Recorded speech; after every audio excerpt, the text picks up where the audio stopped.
The thing that is the most astounding to me is how far Joe had fallen from the clutches of alcoholism and the way it controlled his life. It's mind-boggling to try to think about what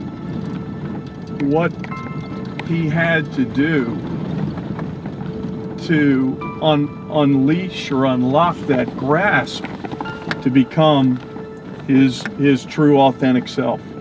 But Joe changes, and he overcomes that dark side, and it all comes together when he comes to Patagonia.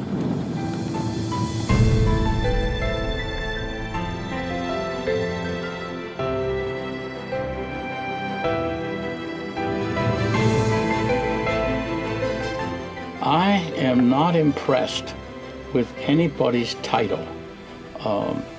I've fished with some of the biggest CEOs in the country, presidents of the United States, dignitaries for Europe and all.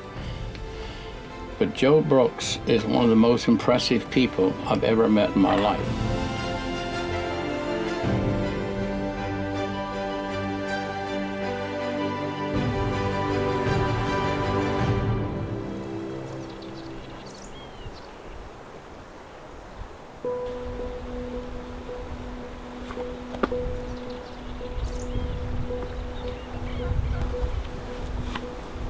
The genesis for Argentine fly fishing began in a snowy Lexington Avenue outfitter's shop in New York City. Jorge Donovan was traveling from Argentina, and he, by chance, met up with Joe Brooks, who was pretty much a traveling writer in those days. Jorge meets Joe by accident at a fly shop in New York, and he invites Joe to come down. He actually comes down, I think, if I'm not wrong, in January of '55. And that January, they didn't mess around, these two. In January, Joe's on a plane doing this milk run all the way down to Buenos Aires. I mean, he saw opportunity to explore. I mean, the guy was an explorer and discoverer. Let's be clear about that point. And in those days, getting to Buenos Aires isn't anything like it is now. It's not as simple as it is today. It's vastly different.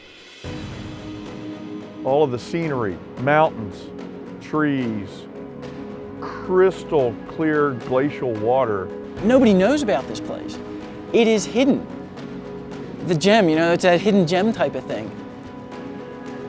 He saw Candyland. Argentine fly fishing before the 50s was restricted to a very tiny fraternity of people. There was no pressure on the ecosystem. There were no fishermen fishing. And for Joe to arrive when he did, it was just a perfect storm. It's like somebody with all the ability to catch the fish in this environment, and there they are.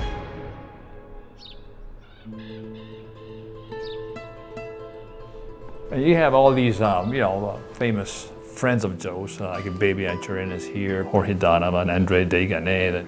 This is a place he used to stay in the 50s and 60s. Joe came down, probably 5, 6, 7 times. Yeah. I mean, this is just a great It hasn't changed much. Yeah. They would come all the way down to Patagonia, which was a long, long way, all gravel road. But they had the whole place to themselves, That was priceless. Yeah. Being here in the 50s and 60s, man, I mean, even the 70s were great. So he's 54 years old, so he's not exactly a young guy, is he? No, But he's mad fisherman, right? Yeah. He brought fiberglass rods, fly lines that didn't exist here. They were fishing silk lines in Argentina back then.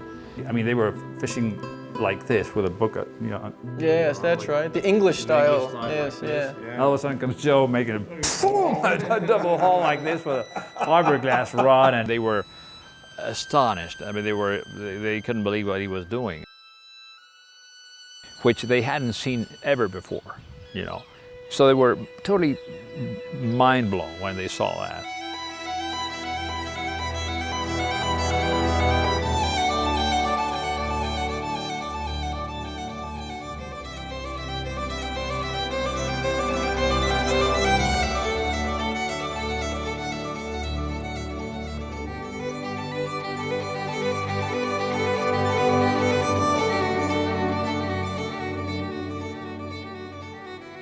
You know, and I can just visualize Jorge Donovan and BB on the river.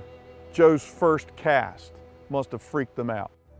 It gives you much more control of your line and much more accuracy and total control. You know, if you don't double haul, it means that you don't know how to fly cast. These guys are restricted to a particular style because that's what they knew. But with that style, the environment was working against them. You had massive winds, you have deep water, you've got big fish. You have to do away with that dogma of going like this, you know. People like Joe Brooks changed the sport. And then he starts landing those big monsters. You know, total heresy, you know, breaking the rules and going against the dogma. He brought down the double haul. He brought down the fiberglass rods. He brought down the lines. He brought new techniques for knot tying. The effectiveness of catching fish, using those flies, casting that way, using those rods, and reading the water. I mean, they have never seen that. The impact is like walking into a dark room and turning the light on. Well, it's just like total paradigm shift. He caught big fish, big fish, big fish, and then he puts it back into the water. But Jorge actually was the one who actually understood that concept better than anybody else, Jorge Donovan. So Joe gives them all the tools and techniques to catch and kill more fish. But then he teaches them catch and release.